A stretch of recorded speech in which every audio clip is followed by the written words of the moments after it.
So, for my leadership project, I led a group of my friends in making fleece blankets for a local organization called Little Lambs.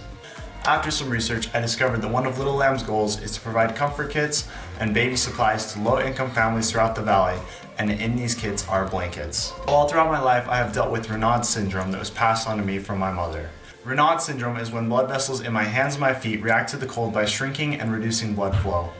As a child, this often led to my hands and feet being very cold during the winter months, and so a blanket was always a lot of comfort to me.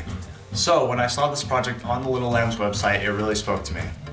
For this project, I led a group of my friends making blankets from fleece that are generally given to young children or families with newborns. First, I sourced the fabrics from Hobby Lobby in order to keep the cost as low as possible.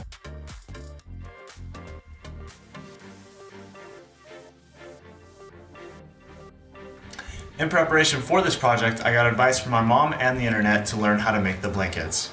I had never done anything like this before, and so it was really good to do a little research to start the project. At first, these blankets took quite a while to make, but after figuring out a rhythm, we were able to make these blankets relatively quickly.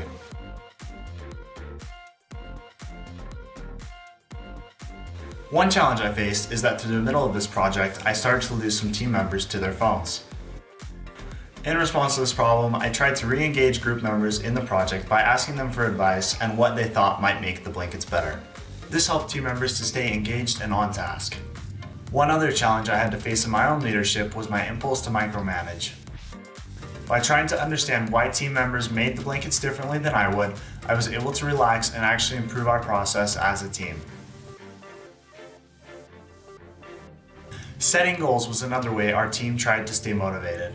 At the start of this project, we set a goal of finishing 6 blankets. By the end of the project, we were actually able to make 8 blankets total, exceeding our original expectations.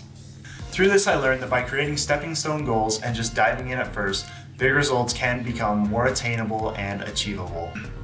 In the end, all of our blankets turned out really fun, and I am really happy with the results of this project. This opportunity helped me to realize that leadership skills can still be very effective outside of big organizations and teams. Through relying on basic leadership principles, I can make the lives of my family members, friends, and even complete strangers better, and in turn make my life better by focusing on helping others.